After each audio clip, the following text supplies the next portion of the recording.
Okay, so picture this. You're living on Greenway Avenue in Cincinnati back in 1966. It's a quiet street, the kind of place where kids play outside and everybody knows their neighbors. But then something feels a little off. The Bricka family's house is unusually still. Trash cans are overflowing, lights are on day and night, and even their dogs, usually so boisterous, are eerily quiet. It's a scene that just sends chills down your spine, and it's the start of a mystery that, well, remains unsolved to this day. It really is fascinating how these little disruptions in a daily routine can be, well, the first sign that something is terribly wrong. In this case, it was the neighbors noticing these little things that led to the discovery of a horrific crime. Right? It's like that unsettling feeling you get when you just know something's not quite right. And you're absolutely right. Those observant neighbors ended up contacting the police after days of growing concern. That was Tuesday, September 27th, and when the officers entered the Bricka home, they were met with a scene, well, straight out of a nightmare. Jerry Bricka, a 28-year-old project engineer, his 23-year-old wife Linda, who worked part-time at a vet clinic, and their 4-year-old daughter Debbie, were all found stabbed to death in their bedrooms. The brutality of the crime is shocking, but what's even more perplexing are the strange inconsistencies found at the crime scene. It's a puzzle that investigators have been grappling with for decades. Okay, so let's dive into those inconsistencies. I've got to admit, some of these details in these reports are baffling, even to someone like me who's fascinated by true crime. Oh. For instance, the police found drawers open, which initially suggested a robbery. But here's the catch. Valuables were left untouched. I mean, they even found Jerry's wedding ring still on his finger. So if robbery wasn't the motive, what in the world was? Exactly. That's one of the biggest questions that hangs over this case, and the mysteries don't stop there.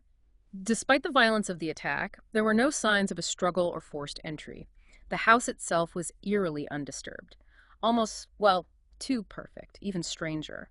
There was no blood spatter outside of the bedrooms where the bodies were found. Now, I've read my fair share of crime reports, and that detail just strikes me as incredibly odd given the sheer number of stab wounds inflicted. I'm with you on that. I mean, how is it even possible to have that level of violence without leaving more of a trace?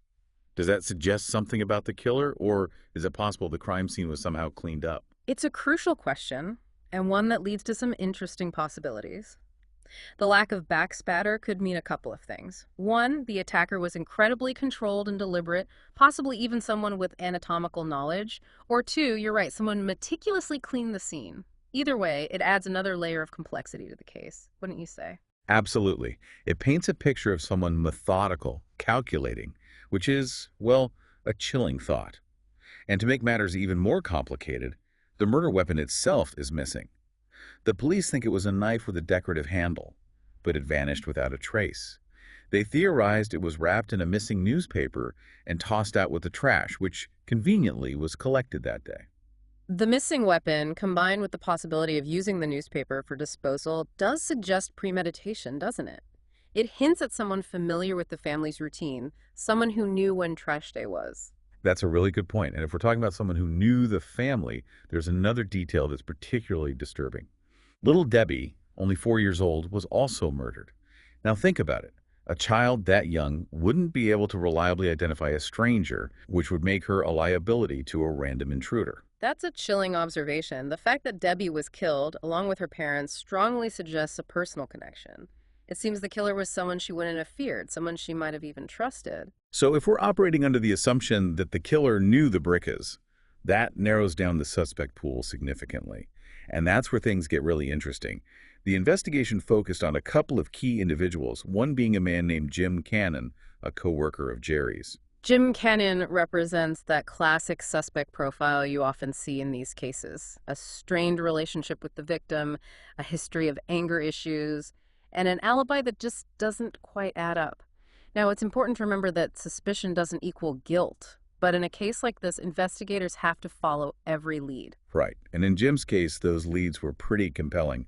Multiple witnesses described him as, well, having a bit of a wandering eye, if you know what I mean. He was known to be flirtatious, even inappropriate at times, especially towards women, and that included Linda. That kind of behavior certainly adds fuel to the fire, especially considering the already tense relationship between Jim and Jerry. In fact, the reports mention a fistfight between the two just days before the murders. Yeah, the tension was apparently pretty thick. And get this, Jim actually showed up at the crime scene unsolicited. offering an alibi before anyone even asked. I mean, talk about suspicious, right? His unsolicited alibi, combined with the reported fistfight, definitely raises red flags. But we have to be careful about jumping to conclusions. Just because someone was close to the victims and had a motive, well, it doesn't automatically make them the killer. We have to look at the evidence objectively. You're right, we can't let speculation run wild. However, Jim's behavior was definitely questionable. Now, while the police were looking into Jim, they also began to focus on another potential suspect, someone even closer to the Bricka family, Dr. Fred Lininger, the veterinarian Linda worked for. Dr. Lininger introduces a whole new dimension to the case. He represents that trusted figure, the seemingly harmless friend who might have had easy access to the family and their home. It makes you wonder, doesn't it, about how appearances can be deceiving. It absolutely does. And there were definitely some unsettling things about Dr. Lininger that raised eyebrows. Do you remember how the neighbors were kind of creeped out by his oddly detached demeanor during his initial police interview? It's like he wasn't even fazed by the tragedy. That lack of concern, coupled with his, well, eagerness to offer information without being prompted, is definitely unusual. Especially for someone who supposedly cared about the victims, it definitely warrants further scrutiny. It's like he was trying too hard to appear innocent. And his alibi about being at the clinic on Sunday night to care for the animals, well, it started to unravel when investigators discovered that he had recently hired new staff specifically for that task. Ah, so his alibi wasn't as solid as it initially seemed. And what about that emergency call Linda made to his answering service just days before the murders? That seems like a potentially crucial detail. That's right, that call was definitely out of the ordinary. It just adds to the growing list of suspicious circumstances surrounding Dr. Lininger. And then there's the discovery of vet tape, similar to what was found on Jerry's face at Dr. Lininger's clinic. I mean, come on, how do you explain that away? The vet tape is a potentially significant piece of physical evidence that could link Dr. Lininger to the crime scene.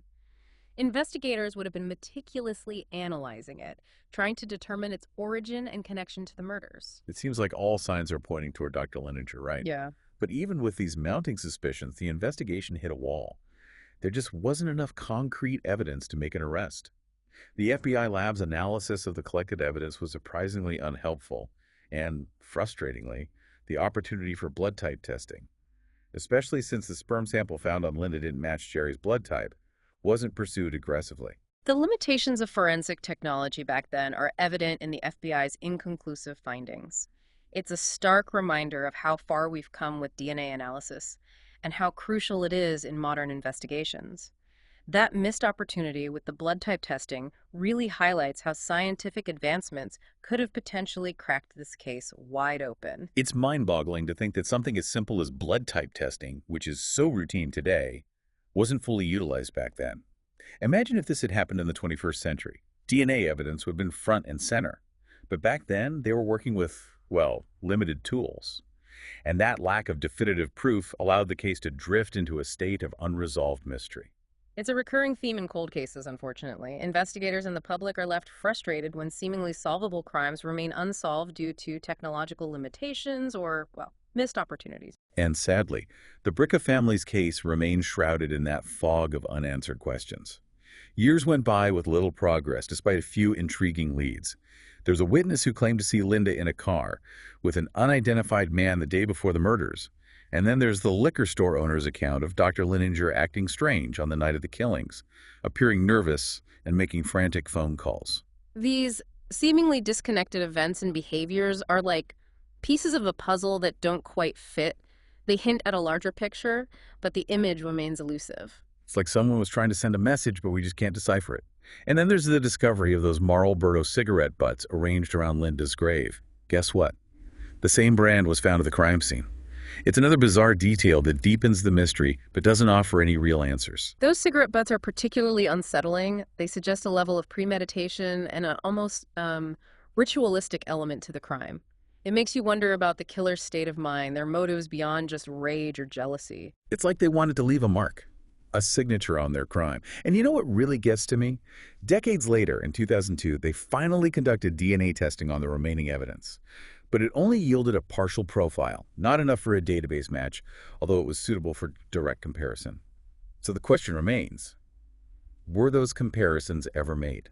The partial DNA profile offers a glimmer of hope, but it also highlights the importance of preserving evidence.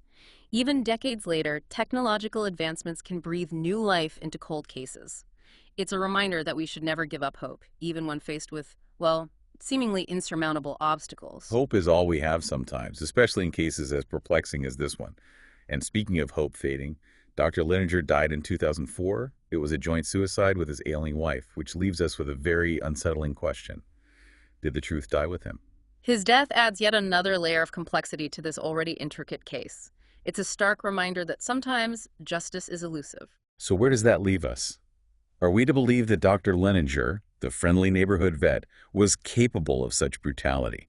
Or was it Jim Cannon, with his temper and shaky alibi, who was truly responsible? It's tempting to focus on these two as the most likely suspects, but it's important to remember that there might be other possibilities we haven't considered. The Bricka case is a perfect example of how tunnel vision can hinder an investigation. I agree. We can't rule out other scenarios. Remember, witnesses reported seeing various unidentified individuals in vehicles near the Bricka home in the days leading up to the murders. Could it be that someone completely unconnected to the family was responsible? Maybe someone Jerry wronged in a business deal, or even a random act of violence that just spiraled out of control. That's the unsettling reality of unsolved crimes, isn't it? The possibility that the perpetrator is out there living their life seemingly untouched by the devastation they caused. It's a chilling thought. It is. And that's what makes this case so captivating. The lack of a definitive resolution allows our minds to wander, to explore alternative theories, and to question every detail. We're left wondering if we'll ever truly know what happened on that fateful Sunday night. This is exactly why cold cases continue to fascinate us. They challenge our perceptions, force us to confront the limits of our knowledge, and remind us that the search for truth is often a long and winding road. And it's a road paved with speculation, rumors, and those nagging what-ifs. Like, what if the killer was someone who managed to fly under the radar completely? Someone overlooked in the initial chaos of the investigation? Someone hiding in plain sight? That's the haunting nature of these cases. The possibility that the perpetrator slipped through the cracks, living a seemingly normal life while carrying this dark secret. It compels us to re-examine the evidence, looking for any overlooked clues or connections that might lead to a breakthrough. Speaking of re-examining the evidence, for those who want to delve deeper into the Bricka case, I highly recommend J.T. Townsend's book, Summer's Almost Gone. It's a meticulous account of the investigation, packed with details that'll keep you on the edge of your seat. Townsend's book is a great resource for anyone who wants a comprehensive understanding of the case. It's full of details and allows you to draw your own conclusions and maybe even uncover new insights. It's a real page-turner.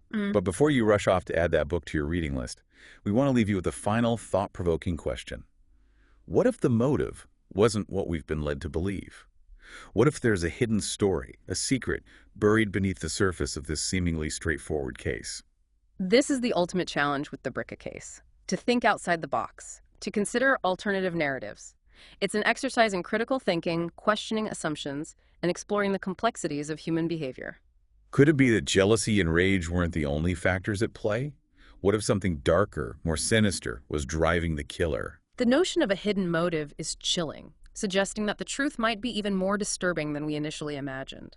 It reinforces the need for thorough investigations and a willingness to consider every possibility, no matter how unsettling they may be. And that, my friends, is the essence of a true deep dive.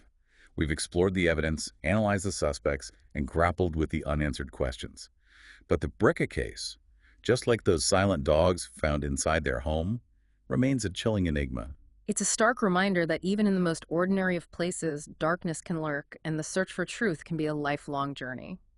We may never know for sure who took the lives of Jerry, Linda, and little Debbie, but by diving into the details, the inconsistencies, and the lingering doubts, we keep their memory alive and hopefully will inch this case closer to the resolution it deserves. And maybe by keeping the conversation going, by scrutinizing the evidence, and by exploring every possible angle, we might inspire someone out there, someone who knows something, to come forward with that one missing piece that brings this tragic story to a close. That's what we hope for, because every unsolved case is more than just a failure of justice. It's a family left with unanswered questions, a community robbed of its peace of mind, and a reminder that the pursuit of truth is never truly over. It's a call to action for all of us, to remain vigilant, to observe, to question, and to never give up hope that even the coldest of cases can one day find resolution.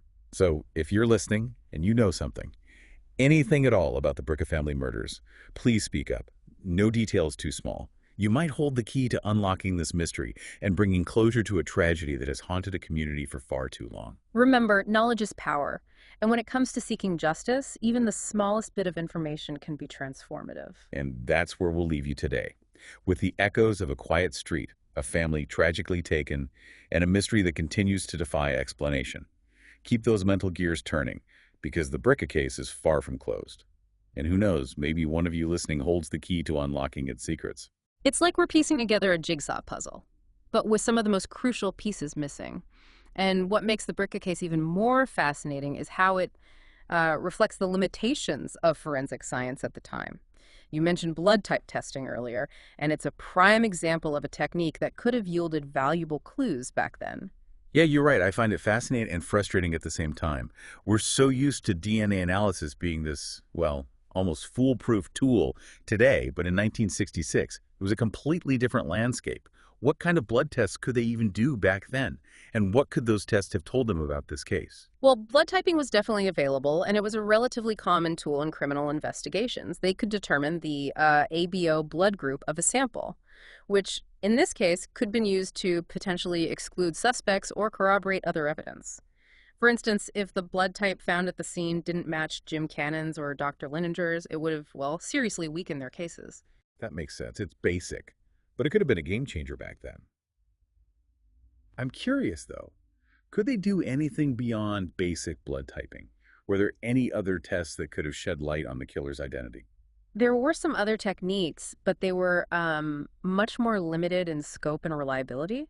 For example, they could analyze proteins and enzymes in blood, which could provide additional information about the source of a sample. However, these tests weren't as definitive as blood typing, and they were often subject to interpretation. So even with those additional tests, it sounds like investigators were still working with, well, limited information.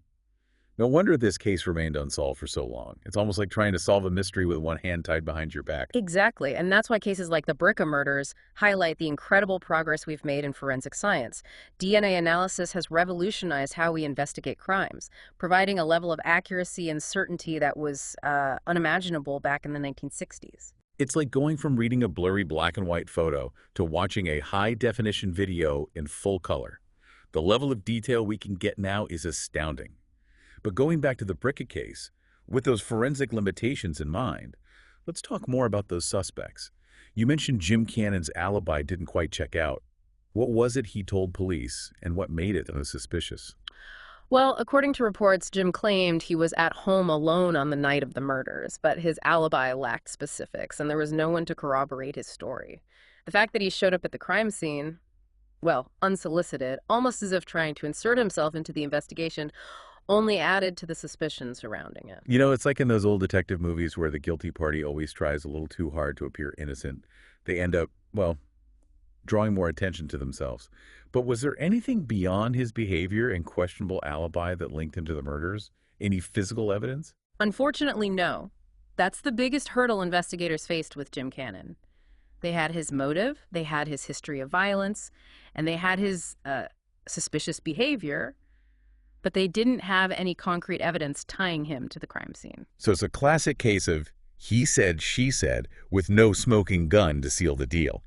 That must have been incredibly frustrating for the investigators. It sounds like they had their suspicions, but couldn't build a strong enough case to make an arrest. Precisely. And without that concrete evidence, the focus shifted back to Dr. Lininger. Remember, there was that vet tape found at the crime scene that matched the type used at his clinic? That was a pretty damning piece of physical evidence, wouldn't you say? Oh, absolutely. It's hard to explain away something like that. But what about his motive? We've talked about Jim Cannon's possible jealousy and anger towards Jerry, but what could have driven Dr. Lininger to commit such a heinous act? That's where things get a bit murky. There are rumors of an affair between Linda and Dr. Lininger, fueled by witness testimonies of them being seen together at a bar. There was even talk that Linda might have confided in neighbors about marital problems. Remember, those were different times. Divorce carried a much heavier social stigma. So you're saying that maybe Dr. Lininger felt trapped or desperate, that the affair escalated and he saw violence as the only way out. It's a possible scenario, but it's all speculation at this point.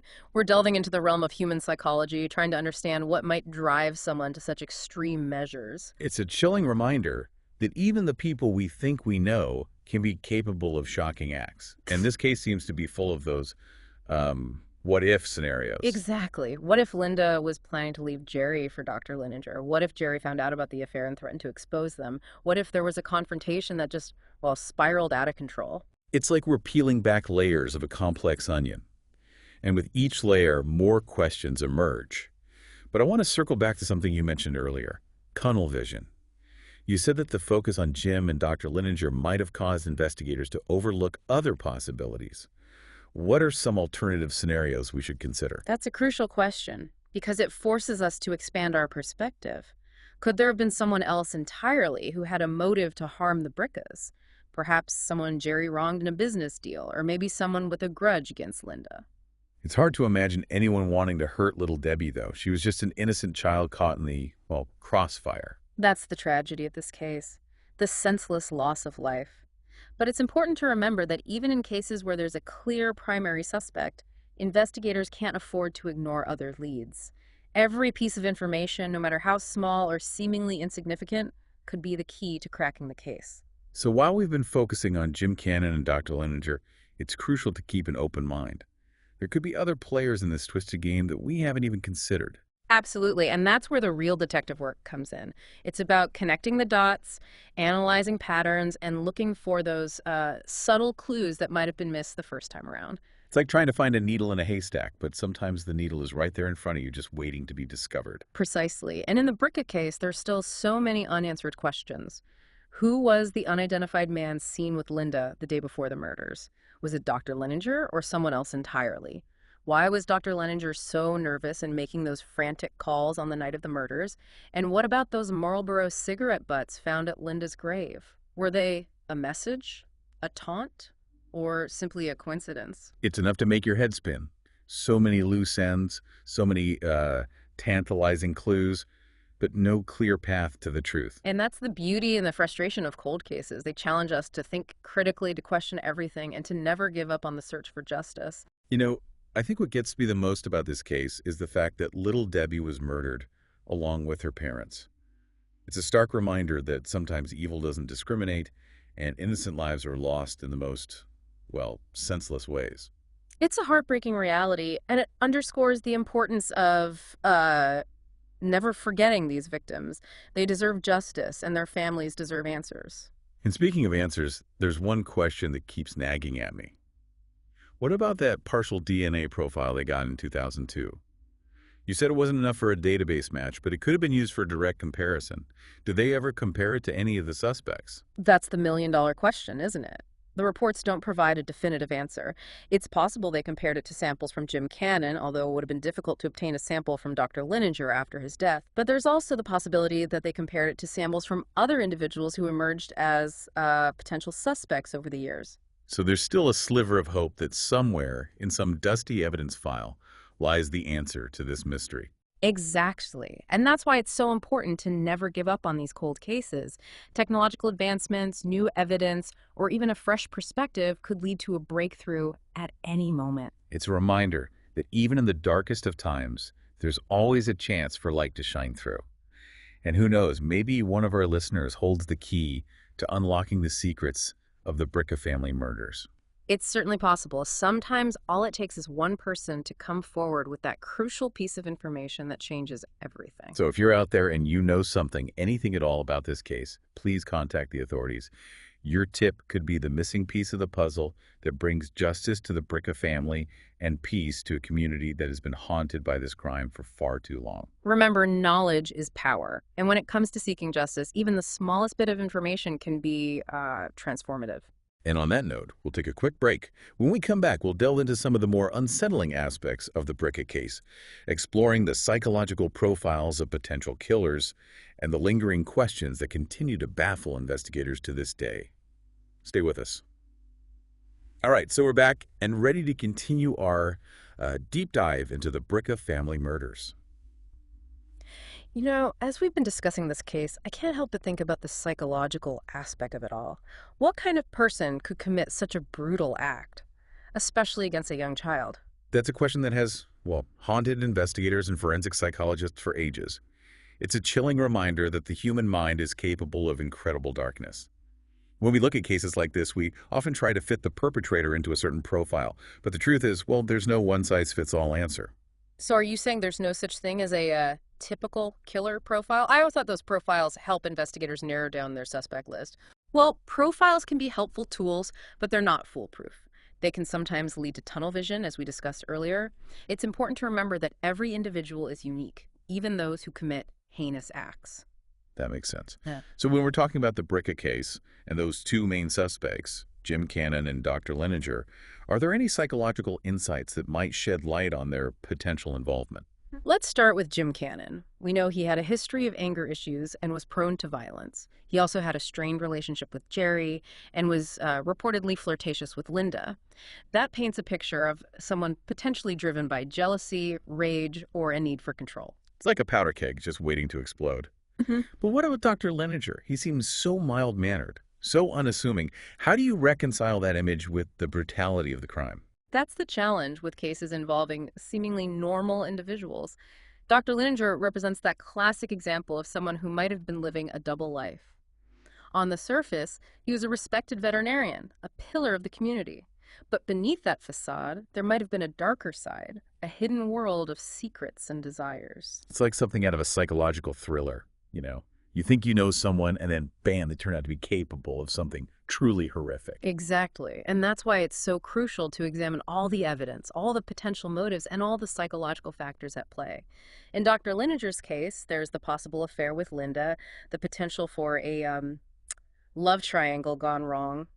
There's also the question of his mental state. Remember, he ultimately took his own life, which suggests a level of despair or guilt that we may never fully understand. It's like trying to solve a puzzle where some of the pieces are missing and the others are, well, distorted. You're never quite sure if you're seeing the complete picture. And that's the inherent nature of cold cases. They're shrouded in mystery, speculation, and unanswered questions. But even in the absence of a definitive resolution, we can still learn from these cases. We can examine the evidence, analyze the behavioral patterns, and try to understand the complex web of factors that contribute to such tragedies. You know, as we've been talking about this case, I've been struck by the eerie parallels between the crime scene and the overall mystery surrounding it. Think about it.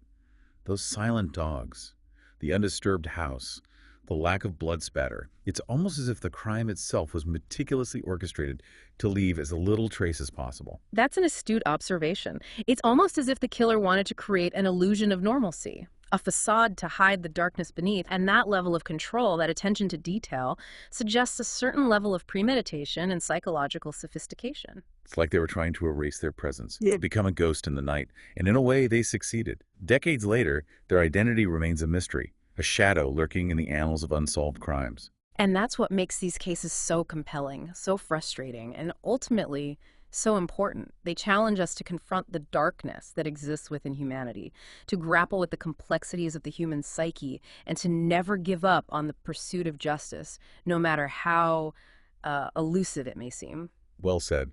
And as we wrap up our deep dive into the Bricka family murders, I want to thank you for sharing your insights and expertise. It's been a fascinating and thought-provoking journey into the heart of a mystery that continues to captivate and haunt us. It's been my pleasure, and remember, even though this case remains unsolved, the search for answers should never end. Every piece of information, every new perspective could be the key to finally unlocking the secrets of that fateful night on Greenway Avenue. To our listeners, we urge you to keep the memory of the Bricka family alive. If you have any information, no matter how small or insignificant it may seem, please come forward. Your tip could be the breakthrough we've all been waiting for. And as we move forward, let's remember the lessons we've learned from this tragic case. The importance of observation, the power of forensic science, and the enduring strength of the human spirit in the face of unimaginable loss. Thank you for joining us on this deep dive. We'll be back soon with another compelling case, another mystery to unravel, and another opportunity to explore the complexities of the human experience. Until then, stay curious, stay vigilant, and never stop seeking the truth.